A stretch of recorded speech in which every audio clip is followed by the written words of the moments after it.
You're listening to an Airwave Media Podcast. Useless information. Hi, I'm Steve Silverman, and you're listening to a classic episode of the Useless Information Podcast. When I released this episode on July 20th of 2008, my then fiancée and now wife, Mary Jane, we were in the process of moving to our newly purchased house, so I needed to come up with a story quite quickly. So I once again turned to my book Lindbergh's Artificial Heart and recorded this fun story titled The Flubber Fiasco. It really is a cute story. It would be another 15 years before I grabbed another story from any of my books. So basically every story recorded after this one was newly researched and told. Enjoy. Welcome to the Useless Information Podcast, my collection of fascinating true stories from the flip side history. My name is Steve Silverman, and today's story is one that I call the Flubber Fiasco, or how you just can't keep a good toy down. But before we get to the story on Flubber, let's start with our question of the day. And today's question has to do with the term Bluetooth, which you hear everywhere, with whether it's for hand-free headsets for mobile phones, wireless networking between computers and its peripherals, game consoles like the Nintendo Wii, Sony PlayStation 3, and so on, even PDAs. You hear the term Bluetooth all the time. But why is it called Bluetooth? And that's my question for you.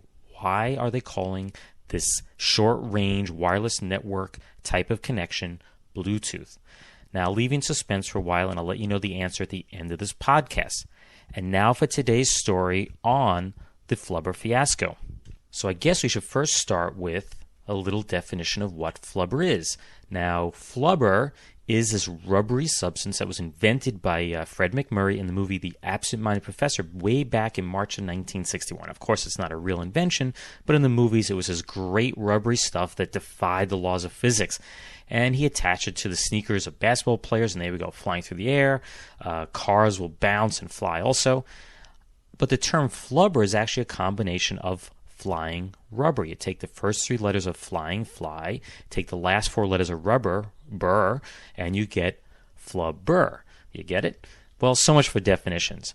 Now, I'm sure you've seen one, or at least heard of one of the Flubber movies. As I said, it goes back to the movie The Absent-Minded Professor, which debuted in March of 1961.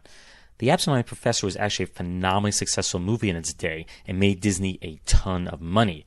And of course, they wanted to get more cash out of the cow, so they decided to make a sequel. Now today they'd probably call it The Absent-Minded Professor 2, but they were a little bit more original, and in 1963 released Son of Flubber. But that wasn't the end of it. They didn't want a good thing to die, so they then made a version for TV starring Harry Anderson, which wasn't quite that successful.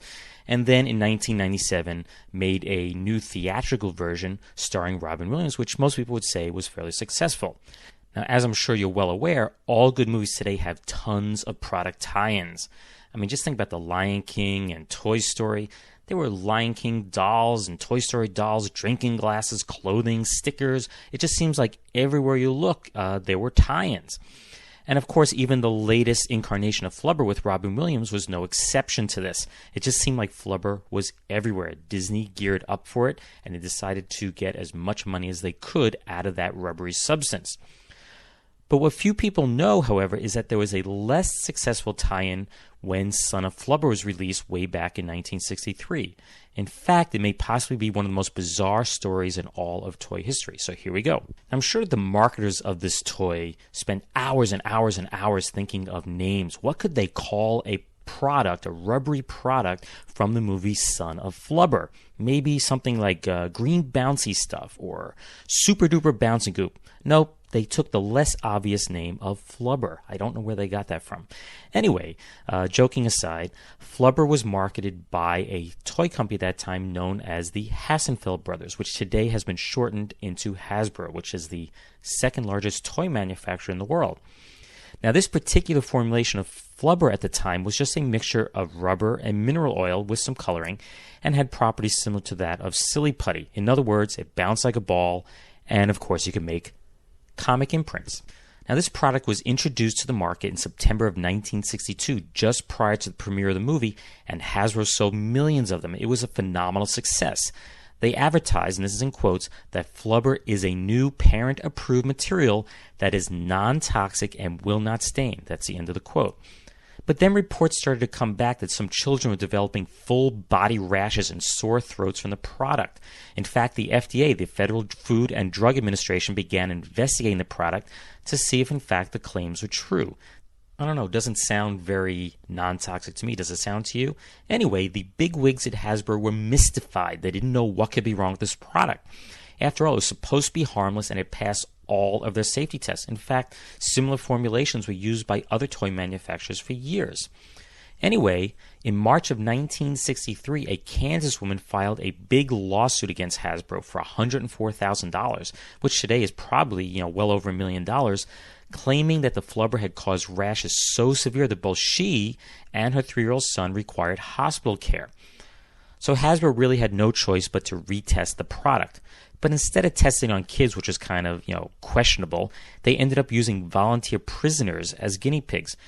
One prisoner, in fact, developed a rash on his head. Now, why he was rubbing Flubber on his head, one will never know, but it became clear that there actually was a problem with the product. It seems that the Flubber could irritate the hair follicles in a very small percentage of the human population. What to do? What would you do if you're Hasbro? Well, by May, over 1,600 complaints had been received. Even though, some of them were for actually products made by other companies, but they had no choice but to issue a voluntary recall. And 3 million Flubber balls were returned to the company. And then came the very, very big question. What do you do with so much Flubber? How do you dispose of it? What do you do with a very large mass of green, rubbery stuff? Well, in these days, before people concerned about air pollution, the obvious answer was to just incinerate it, burn it. And of course, that seemed like a really good idea until they actually sent it off to the local incinerator. And they got a report back that a huge black cloud had formed and blocked out the sun in the area around the incinerator. It turns out that Flubber would bounce, but it couldn't be burned properly. So Hasbro had a big mess on its hands, and the Flubber went right back to Hasbro, and they had to deal with it once again. So it was decided the ball should simply be trucked off and given a proper burial in the city dump. Now, this seemed like a really good idea until Hasbro received a call from city officials telling them that kids were breaking into the dump and stealing it. So the product was recalled because it was irritating kids' hair follicles, and now is getting back into the hands of the kids. So back to Hasbro the Flubber actually went, and they still had to deal with the disposal of it. Now, the next thing they did would be something that would be very, very illegal today. It was decided that they dumped the balls into a large northern New England lake. Now, it has been reported in the popular literature that they actually dumped it in a bay off of Rhode Island, but that's actually not true. They took it to a large northern New England lake. The workers drove it to the secluded lake and started to dump case after case of the Flubber into the water. But very quickly they learned that Flubber floats. Rubber floats on water. They had to then hire 2 fishing schooners, and for 4 days, they fished out an estimated 50,000 Flubber balls from the lake waters. And of course, right back to Hasbro the Flubber went. Now, Hasbro's next solution was actually the simplest of them all. They were building a new warehouse, and they decided to simply bury it in their own backyard. What they did was, and it's a 4-step process. 1, you dig a very, very big hole. 2, you pour in a truckload of Flubber. 3, on top of that, you bury it with sand. And 4, you squash it down with a steamroller. And you just keep doing that over and over and over again until all the Flubber was buried. And eventually, once they did get it all buried, they paved it all over and made it into a corporate parking lot. Now, one would guess that that would be the end of the Flubber fiasco, but apparently it is not. If we fast forward to the present day, you'll actually find some Hasbro employees who claim that on a hot summer day, the Flubber will actually ooze up through the cracks in the parking lot pavement. Now, it's probably just their imagination, but then we can't help forget that this stuff seemed to take on a life of its own. Useless, useful, well, I'll leave that for you to decide. And now a few words from today's retro sponsor. My complexion's so bad, I hate to go out. Don't be a square. Try Ting, the faster way to clear up pimples. Yes, doctors' half-face tests prove Ting medicated cream dries up pimples more effectively than any other product tested. Here's why. Boys and girls have overactive oil glands. Excess oil clogs pores, causes pimples. But Ting blots up oil faster, more completely than other products. In lab tests, Ting completely absorbed oil in 15 minutes. Hours later, other products still had not. No, hiding pimples won't help heal them. No mere cover-up can work like Ting's antiseptic medication. Remember, doctors' half-face tests prove Ting better in every case, better than any other remedy tested. Applied at bedtime, greaseless, stainless Ting dries to oil-absorbing powder that clings all night, even helps heal acne-type blemishes. Don't let externally caused pimples spoil your fun. Get Ting Medicated Cream, T-I-N-G. See thrilling improvement overnight or money back. That retro-sponsored commercial dates back to 1959. Now, interestingly enough, Ting Pimple Cream was removed from the market in 1961 when the doctor's half-face tests were actually declared to be cruel and unusual, even for teenagers. And that's why you don't see the product today. Although somehow the name Ting, Sting just doesn't seem to go together. Probably not the best choice for a name of a product. And now for a few tidbits from history I like to call News of the Weird Past. And our first one goes back to March 3rd, 1923, where it was reported that 30%, nearly one-third of the population in New York City, was Jewish. And they gave some other statistics, such as Cleveland being 12%, Chicago and Philadelphia about 10%, Detroit, St. Louis, and Baltimore at 8%. Now, if you're curious, today they estimate that the Jewish population in New York City has fallen to about 12%. They don't know exactly because U.S. Census law forbids the asking of religion. Our next little story goes back to August 20th, 1928, and also takes place in New York City. In Brooklyn, it was reported that a guy named Harry Kaufman entered a subway train. He sat there for a while quietly and then began to inspect a lady named Anna Prisco, who was sitting directly opposite him. Of course, this made her very uncomfortable, and all of a sudden he pulled out enormous binoculars and peered at her. Of course, she expressed annoyance, so Kaufman, the guy who was actually doing the peering, slapped her for some reason. Soon the chivalrous crowd attacked Kaufman, and police arrested him and threw him in jail. Pretty amazing. And I really like this short little news story from December 30th, 1929, and it takes place in Florence, Kansas. And the postmaster there, Seamus O'Brien, was officially told by the U.S. Postal Service that he had to sell $800 worth of stamps by January 1st, or his salary would be cut, and his post office, would be degraded to a third-class ranking. Of course, the citizens of Florence were very upset at this time because a third-class post office meant no city mail delivery.